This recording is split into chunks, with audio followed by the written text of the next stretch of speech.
അപ്പോൾ നമ്മളിന്ന് പഠിക്കാൻ പോകുന്നത് നാവിനെക്കുറിച്ചാണ്. ഓക്കെ, നാവിൽ എങ്ങനെയാണ് നമുക്ക് ടേസ്റ്റ് ഫീൽ ചെയ്യുന്നത്, അതിനുവേണ്ടി നമുക്ക് നാവിൽ സഹായിക്കുന്ന ഭാഗങ്ങൾ ഏതെല്ലാമാണ്, ഇതൊക്കെയാണ് നമ്മളിന്ന് പഠിക്കുന്നത്. ഓക്കെ, അപ്പോൾ നമുക്ക് നോക്കാം. അപ്പോൾ നമ്മുടെ നാവിൻ്റെ കാര്യങ്ങൾ പഠിക്കാൻ വേണ്ടിയിട്ട് 2 കണ്ടൻറ്റ് മാത്രമാണ് സിമ്പിളായിട്ട് നമുക്ക് പഠിക്കാം. ഓക്കെ, അപ്പോൾ നമ്മുടെ നാവിൻ്റെ മേലെ നമ്മൾ കണ്ണാടിയിലൊക്കെ പോയിട്ട് നമ്മളെ നാവ് നോക്കുക. അപ്പോൾ എന്താവും, അതിൻ്റെ മേലെ കുറച്ച് പൊന്തി നിൽക്കുന്ന ഭാഗങ്ങളുണ്ട്. ഈ ചിത്രത്തിൽ ഇതാ യെല്ലോ കളറിൽ കാണുന്നത് അങ്ങനത്തെ ആ ഭാഗങ്ങളെയാണ് നമ്മൾ പാപ്പില എന്ന് പറയുന്നത്. ഓക്കെ, നമ്മുടെ നാവിൻ്റെ മേലെ ഇങ്ങനെ പൊന്തി നിൽക്കുന്ന പ്രൊജക്റ്റ് ചെയ്ത് നിൽക്കുന്ന ഭാഗങ്ങളെ നമ്മൾ എന്ത് പറയും, പാപ്പില എന്ന് പറയും. ഓക്കെ, ഇനി ഈ പാപ്പിലയുടെ ഉള്ളിൽ കാണപ്പെടുന്ന ആളാണ് സ്വാദുമുകുളം അഥവാ ടേസ്റ്റ് ബഡ് എന്ന് നമ്മൾ പറയും. ഓക്കെ, അപ്പോൾ സ്വാദുമുകുളങ്ങൾ എന്തിനു വേണ്ടിയിട്ടായിരിക്കും, നമുക്ക് സ്വാദം അറിയാൻ വേണ്ടിയിട്ട്. ഓക്കെ, അപ്പോൾ നമ്മുടെ നാവിൽ ആരുണ്ട്, പാപ്പിലയുണ്ട്. പാപ്പിലയിൽ ആരുണ്ട്, സ്വാദുമുകുളങ്ങളുണ്ട്. അവയാണ് എന്തിനു ഹെൽപ്പ് ചെയ്യണത്, നമുക്ക് ടേസ്റ്റ് അറിയാൻ വേണ്ടിയിട്ട്. ടേസ്റ്റ് ബഡ്സ് ഉണ്ട്. ഓക്കെ, അപ്പോൾ ഒന്നുകൂടെ പറയാം, നമ്മുടെ നാവിൽ പാപ്പിലയുണ്ട്. പാപ്പില എന്ന് പറയുന്നത് എന്താണ്, നാവിൻ്റെ മുകളിൽ, അതായത് നാവിൻ്റെ ഉപരിതലത്തിൽ ഉയർന്നു നിൽക്കുന്ന ഭാഗങ്ങളെയാണ് പാപ്പില എന്ന് പറയുന്നത്. ഈ പാപ്പിലയിൽ കാണപ്പെടുന്ന രുചി അറിയിക്കാൻ സഹായിക്കുന്ന ഭാഗമാണ് എന്ത്, സ്വാദുമുകുളം എന്ന് പറയുന്നത്. ഓക്കെ, ക്ലിയർ അല്ലേ? അപ്പോൾ നമുക്ക് നോക്കാം. ഇതാ നാക്കിൻ്റെ ഉപരിതലത്തിൽ ഉയർന്നു നിൽക്കുന്ന ഭാഗങ്ങളാണ് ആര്, പാപ്പിലകൾ. പാപ്പിലകളിൽ കാണപ്പെടുന്ന രുചി അറിയിക്കുന്ന ഭാഗങ്ങൾ എന്താണ് പറയുന്നത്, സ്വാദുമുകുളങ്ങൾ അഥവാ ടേസ്റ്റ് ബഡ്സ് എന്ന് പറയുന്നത്.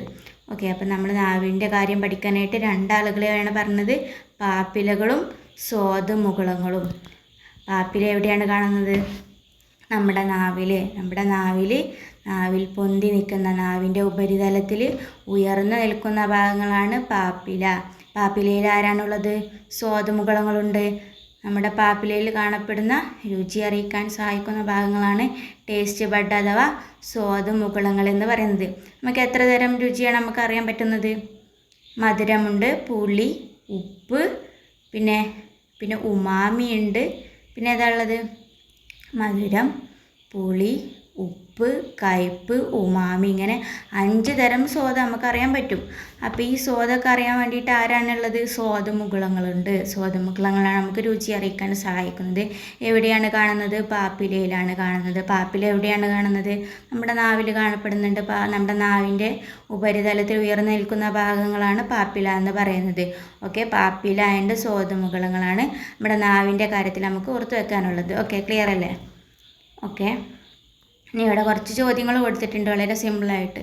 എന്തൊക്കെയാണ്? ആദ്യത്തെ ചോദ്യം, രുചി അറിയാൻ സഹായിക്കുന്ന നാവിലെ ഭാഗങ്ങൾ ഏതെല്ലാമാണ്? നമ്മളിപ്പോൾ പറഞ്ഞു, പാപ്പില ആൻഡ് സ്വാദുമുകുളങ്ങൾ. എന്താണ് പാപ്പില എന്ന് പറഞ്ഞാൽ? പാപ്പില എന്നാൽ എന്താണ്? പാപ്പില എന്ന് പറഞ്ഞാൽ നാവിൻ്റെ ഉപരിതലത്തിൽ ഉയർന്നു നിൽക്കുന്ന ഭാഗങ്ങളാണ് പാപ്പില എന്ന് പറയുന്നത്. ഓക്കെ, ഈ സ്വാദുമുകുളങ്ങൾ എന്താണ്? രുചി അറിയിക്കാൻ സഹായിക്കുന്ന നമ്മുടെ പാപ്പിലയിൽ കാണപ്പെടുന്ന ഭാഗമാണ് സ്വാദുമുകുളങ്ങൾ എന്ന് പറയുന്നത്. ഓക്കെ, ക്ലിയർ അല്ലേ? ഇതാണ് നാക്കിൻ്റെ ഉപരിതലത്തിൽ ഉയർന്നു നിൽക്കുന്ന ഭാഗങ്ങളാണ് പാപ്പിലകൾ. പാപ്പിലകളിൽ കാണപ്പെടുന്ന രുചി അറിയിക്കുന്ന ഭാഗങ്ങളാണ് സ്വാദുമുകുളങ്ങൾ. ഓക്കെ, അപ്പോൾ നാവിൽ ആരുണ്ട്, പാപ്പിലയുണ്ട്. പാപ്പിലയിൽ ആരുണ്ട്, സ്വാദുമുകുളങ്ങളുണ്ട്. ഈ സ്വാദുമുകുളങ്ങൾ എന്താണ് ചെയ്യുന്നത്, നമുക്ക് രുചി അറിയിക്കാൻ സഹായിക്കുന്നു. ഓക്കെ, ക്ലിയർ അല്ലേ?